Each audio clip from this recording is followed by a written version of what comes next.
حضرت نوح علیہ السلام طوفان کے موقع پر جب کشتی میں سوار تھے تو وہاں ان کے سامنے اچانک شیطان آ گیا۔ حضرت نوح علیہ السلام نے فرمایا کہ بدبخت، تو یہاں پر بھی پہنچ گیا ہے، اب میں تمہیں نہیں چھوڑوں گا جب تک میں تیرا یہ راز معلوم نہیں کر لوں کہ تو لوگوں کو آخر گمراہ کیسے کرتا ہے اور کس وجہ سے کرتا ہے، کس راستے سے کرتا ہے، تب تک میں تمہیں نہیں چھوڑوں گا۔ تو شیطان کہنے لگا کہ 5 باتوں کی وجہ سے میں لوگوں کو گمراہ کرتا ہوں، لیکن ان 5 باتوں میں سے میں صرف آپ کو 3 باتیں بتاؤں گا اور 2 نہیں بتاؤں گا۔ حضرت موسیٰ علیہ السلام کو اللہ کی طرف سے وحی آئی۔ کیا وحی آئی؟ وحی یہ آئی کہ اس مردود سے کہو کہ ہمیں 3 کی ضرورت نہیں ہے، ہمیں وہی 2 باتیں بتا دو جس کی وجہ سے تو لوگوں کو گمراہ کرتا ہے۔ حضرت نوح علیہ السلام نے کہا کہ مجھے ان 3 باتوں کی ضرورت نہیں ہے، مجھے وہ 2 باتیں بتا دو جس کی وجہ سے تو لوگوں کو گمراہ کرتا ہے۔ اب شیطان مجبور ہو گیا اور کہنے لگا کہ وہ 2 باتیں جس کی وجہ سے میں لوگوں کو گمراہ کرتا ہوں میں آپ کو نہیں بتانا چاہتا تھا، لیکن جب آپ نے پوچھا ہے اب سن لیجیے۔ ایک ہے حسد اور ایک ہے حرص۔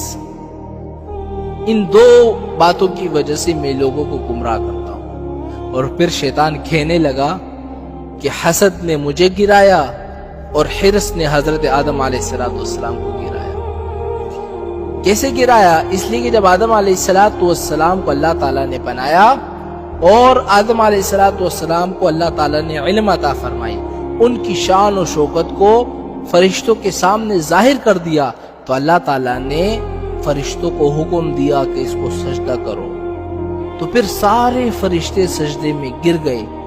ابلیس کو تکبر نے روکا، تکبر کے بعد شیطان کے اندر حسد پیدا ہوا۔ حسد اس لیے پیدا ہوا کہ ان کی وجہ سے میں اللہ کی نگاہ میں گر گیا، اب کسی نہ کسی طرح میں آدم علیہ السلام کو بھی گراؤں گا۔ یہ ہے حسد۔ جب کسی کے پاس کوئی مال آپ دیکھو نا، جب کسی کے پاس حسن جمال دیکھو، جب کسی کے پاس عطا و نوال دیکھو، جب کسی کے اندر بڑائی دیکھو، جب کسی کے اندر علم دیکھو، جب کسی کے اندر مال اور دولت کی فراوانی دیکھو، جب کسی کے دل کے اندر یہ خواہش پیدا ہو جائے نا کہ ساری کی ساری چیزیں اس سے چھن جائے، چاہے مجھے ملے یا نہ ملے، اس کے پاس بھی نہ رہے، یہ ہے حسد۔ اور یہ حسد اللہ تعالیٰ کی نگاہ میں اتنی بری چیز ہے، بہت بری چیز ہے۔ شیطان نے سوچا کہ اللہ نے ان کو اتنا اونچا بنا دیا ہے کہ سارے فرشتے ان کو سجدہ کر رہے ہیں، اللہ تعالیٰ نے مجھے گرا دیا سب کے نظروں میں، تو میں آدم علیہ السلام کو بھی گراؤں گا۔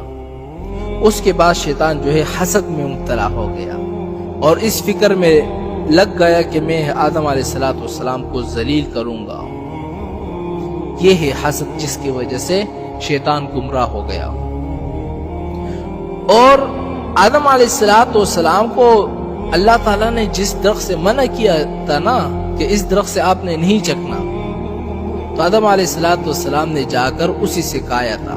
اور کیوں کھایا تھا؟ اس لیے کہ شیطان نے قسم کھا کر اس سے کہا تھا کہ میں اللہ کی قسم دیتا ہوں کہ اس درخت سے کھاؤ، بہت بڑا فائدہ ہوگا تمہیں، اور وہ فائدہ یہ ہے کہ تم کبھی بھی نہیں مرو گے، ہمیشہ زندہ رہو گے۔ تو انہوں نے کہا بہت اچھی بات ہے۔ آدم علیہ السلام نے وہ کھا لیے۔ تو آدم علیہ السلام نے حرص میں آ کر وہ کھا لیے۔ اس لیے شیطان نے کہا نا کہ حسد نے مجھے مارا اور حرص نے حضرت آدم علیہ السلام کو گرایا۔